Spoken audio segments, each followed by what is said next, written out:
자, 오늘은 어버이 주일입니다. 기독교는 부모에 대한 효를 가르치는 종교지요. 사람이 이 땅에 태어나서 한평생을 사는 동안 하나님의 은혜, 부모의 은혜, 조국의 은혜, 이 3대 은혜 속에 살아가는 것입니다. 뿌리 없이 자란 나무 없듯이 부모 없이 태어난 인생 하나도 없습니다. 효는 하나님의 명령입니다. 단순한 인륜의 차원에서 말씀한 것이 아니라 창조주 하나님께서 명령하신 지엄한 말씀이에요.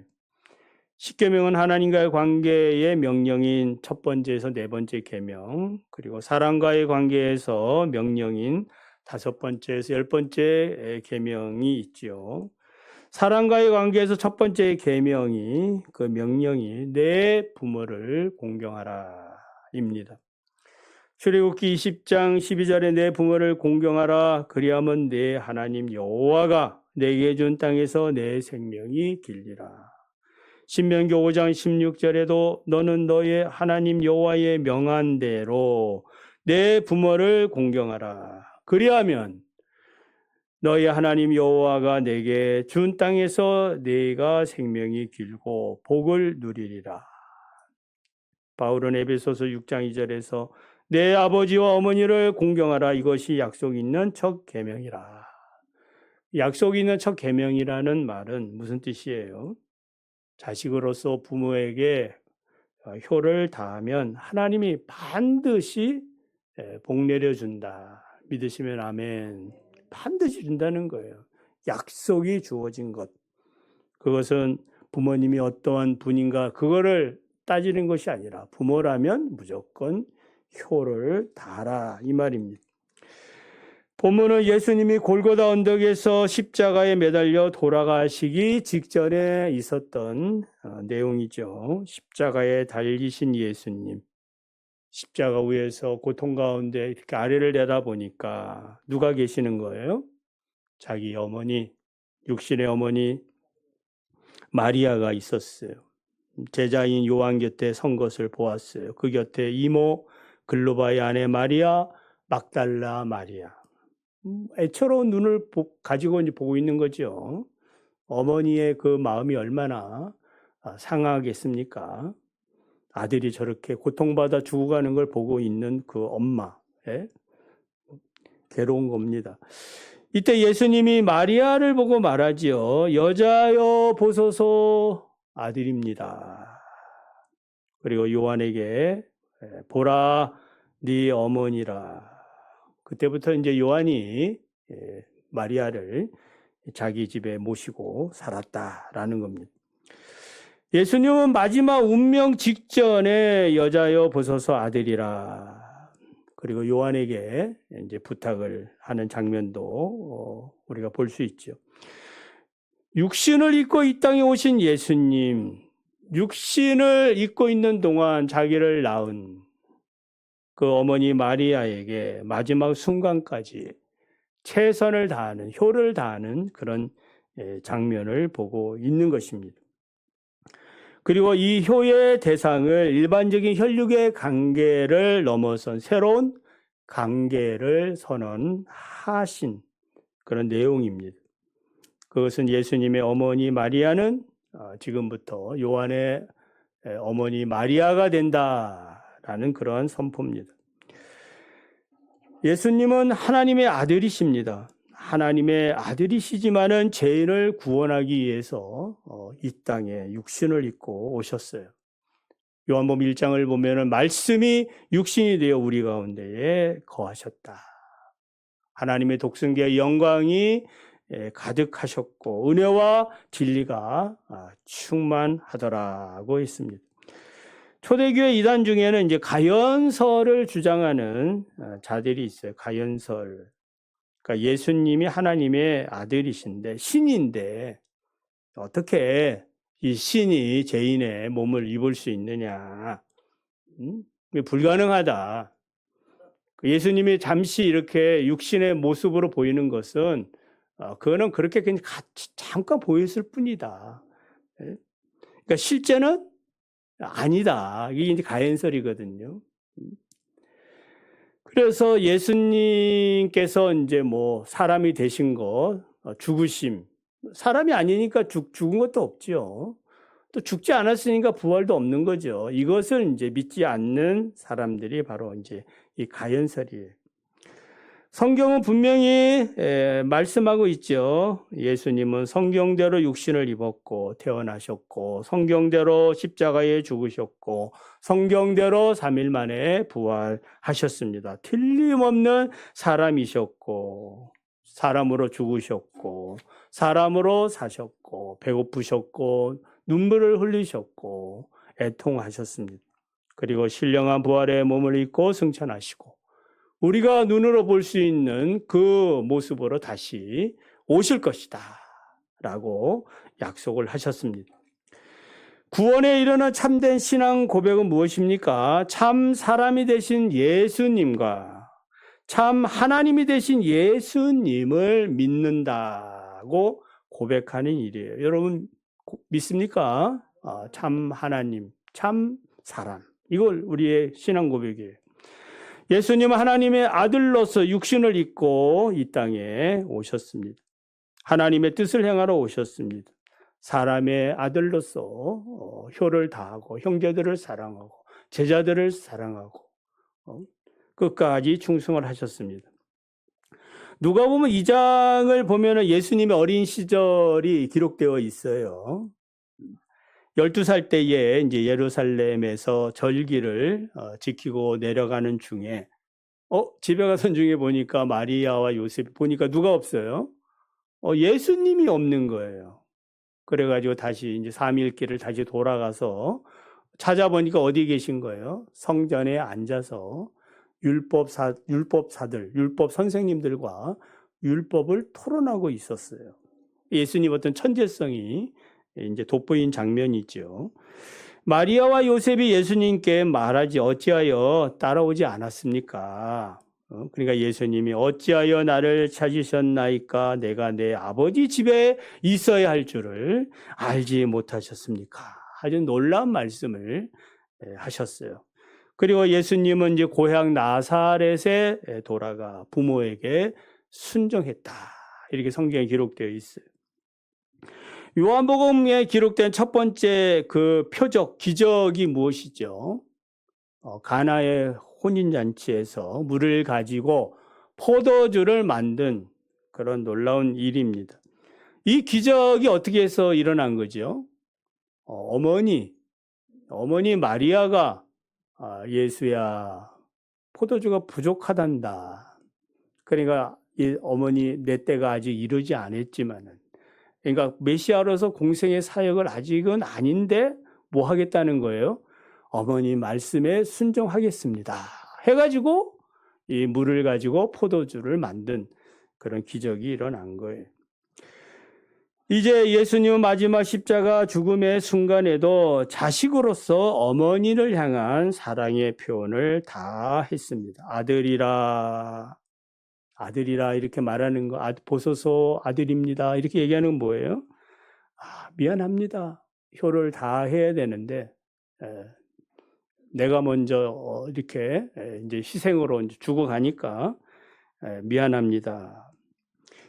대신 이제부터 어머니의 아들은 요한입니다. 어머니 위로를 받으십시오. 이렇게 이제 부탁까지 합니다. 예수님은 마지막 순간에 이제 요한을 새로운 어머니로 이렇게 이제 어머니로 모셔라. 그리고 부탁을 합니다. 전통적인 혈육의 관계를 초월하는 새로운 가족 관계가 생긴 것입니다. 예수님의 육신의 그 형제들, 남자 형제들만 4명이고 또 여자 그 동생들도 있지요. 그 마태복음 13장 55절에 보면은 이는 목수의 아들이 아니냐. 그 어머니는 마리아. 그 형제들은 야고보, 요셉, 시몬, 유다라 하지 않겠느냐. 그 여동생들도 우리와 함께 있지 아니하냐. 가족들이 이렇게 이제 많이 계신 거예요. 자, 이 중에 이제 그 유명한 예수님의 육신의 동생들이 있죠. 야고보서를 기록한 야고보, 유다서를 기록한 유다. 그 야고보는 이제 예루살렘 회의의 총감독으로 이제 이렇게 섬기게 된 분입니다. 마태복음 12장을 보면은 예수님께서 무리들에게 말씀을 가르치실 때에 어머니 마리아와 동생들이 예수님을 방문합니다. 이때 동생들은 예수님을 믿지 않았거든요. 정신이 나간 집을 떠나서 장남이 좀 집안을 돌보지 않고 맨날 저렇게 쏘다니고 미친 사람처럼 돌아다니니까 지금 이렇게 데리러 온 거예요. 그럴 때 이제 한 사람이 예수님께 어머니와 동생들이 당신에게 말하려고 밖에 서 있습니다. 무슨 얘기 하려고 서 있는 거예요? 집으로 돌아오라 이 말이에요. 예? 이상한 짓 하지 마시고. 그럴 때 예수님이 하신 말씀이 뭐예요? 누가 내 어머니며 내 동생들이냐 하시고 손을 내밀어 제자들을 가리켜 말씀하시면서 나의 어머니와 나의 동생들을 보라. 누구든지 하늘에 계신 내 아버지의 뜻대로 하는 자가 내 형제요, 내 자매요, 또 어머니라고 말씀을 하셨습니다. 그러니까 새로운 예수님의 가족 모델은 뭐예요? 혈육을 초월해 있는 그런 관계예요.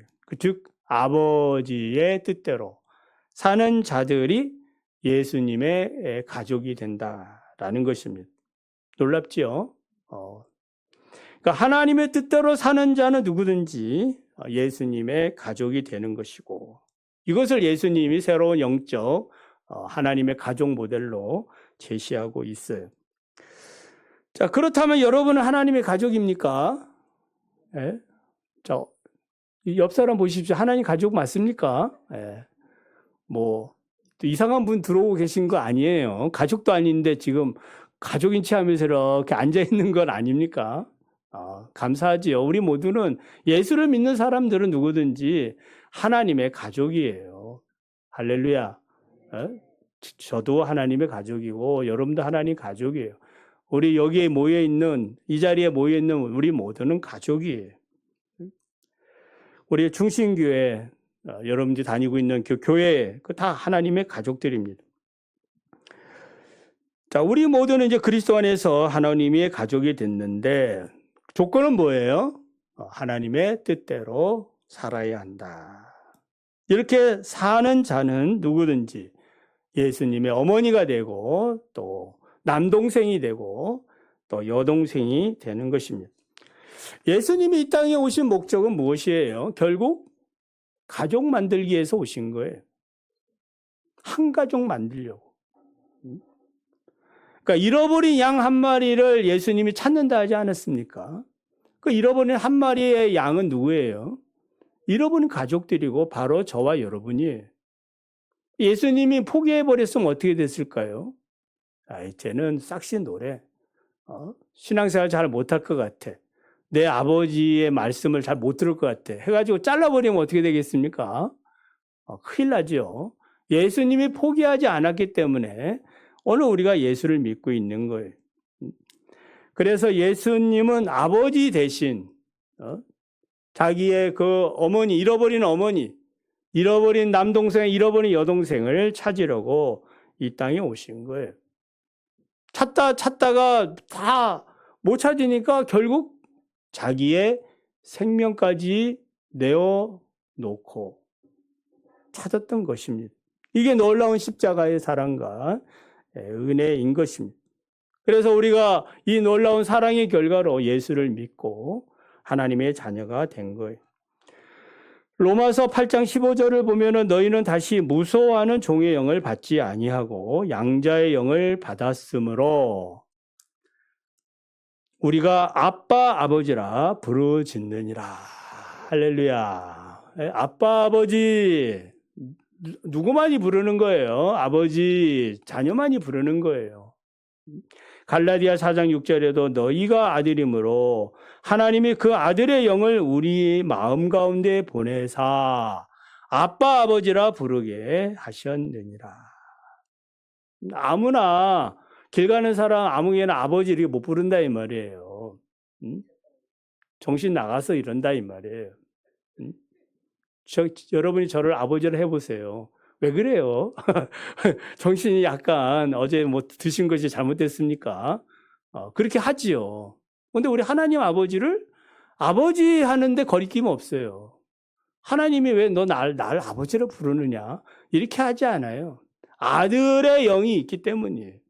그래서 구원의 확신이라는 게 딴 게 아니에요. 이 확신, 아버지라 부르는 자들은 구원을 받은 자들이고, 오늘 밤 죽어도 어디 가는 거예요? 아버지가 계신 그 나라에 들어가는 겁니다. 로마서 8장 29절을 보면은 하나님이 미리 아신 자들로 또한 그 아들의 형상을 본받게 하기 위하여 미리 정하셨으니 이는 그러 많은 형제 중에서 맏아들이 되게 하려 하셨느니라. 그러니까 예수님은 많은 형제 중에 하나님의 가족 중에 맏아들이시다. 그리고 우리는 뭐예요? 그의 형제들이거든요. 그래서 맏아들을 이제 본받으라고 우리를 구원해 주신 거예요. 오늘날 우리의 가정들은 어떻습니까? 질서가 깨지고, 특히 이제 결혼에 대해서는 하나님의 명령인데, 생육하고 번성해야 되는데, 출산율은 이제 바닥이죠. 과거에는 뭐 결혼, 그 이혼, 이런 것에 대해서 매우 수치려겠는데, 요즘은 그렇지 않은 시대에 살고 있습니다. 초고령 사회에 우리가 살고 있는데, 이때 우리는 그리스도 안에서 우리의 가정은 참된 가정, 행복한 가정, 우리 그리스도가 주인 되시는 그런 가정이 되어야 할 줄 믿습니다. 그러니까 하나님의 뜻대로 살지 못하면은 이 목표를 이룰 수가 없는 거예요. 그러니까 미래가 없어지는 것입니다. 특히 우리 젊은 우리 청년들, 우리 자매님들, 형제들, 결혼 사명인 줄 믿고 지금부터 열심히 또 기도하면서 준비하시기 바랍니다. 취직도 해야 되고 돈도 벌어야 되고 이러지만은 가장 큰 투자는 뭐예요? 가장 중요한 일은 하나님의 명령을 따라 어떻게 살 것이냐. 그러면 기반도 잡히고 또 사라집니다. 어린 왕자의 작가 생떼지베리는 비행기 조종사였는데 하루는 그가 이제 비행기를 몰다가 그만 이제 난기류에 휩쓸려 이제 사막에 이렇게 이제 불시착이 있습니다. 한 조각의 빵도 한 모금의 물도 없었습니다. 그러다가 이제 며칠 지난 후 기적적으로 구조가 되었는데 기자가 물었습니다. 식량과 물이 없는 사막에서 당신은 어떻게 살아남을 수 있었습니까? 생떼지베리는 잠시 입가에 미소를 지은 다음에 입을 열어 말합니다. 나를 사막에서 버티게 해준 것은 한 덩어리의 빵도 아니고 또 한 모금의 물도 아니라 바로 가족의 그리움이었습니다. 그러니까 이 가정의 이 그리움, 가족의 그리움, 이것으로 인해서 뭐 했다는 거예요? 모든 고독과 고통과 아픔들을 견디어냈다. 그러니까 사랑의 힘이지요. 그래서 우리의 가정, 여러분의 가정은 이 사랑의 그리움이 있기를 원합니다. 회복이 되기를 원합니다. 그러니까 한 사람이라도 사랑하는 사람이 있으면 그 가정은 삽니다. 그것 보고 또 다른 사람들이 보고 힘을 얻고 용기를 내는 거예요.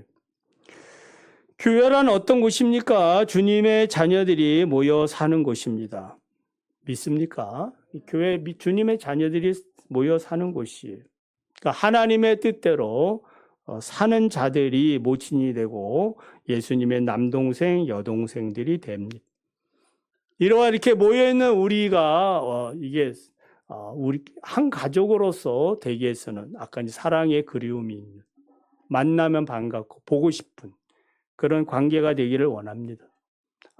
그동안 한 주 안 보면은 뭐예요? 정말 궁금하고 걱정이 되고 기도가 되어지고 이러한 이제 관계성이 있기를 원합니다. 이것이 좋은 가족이에요.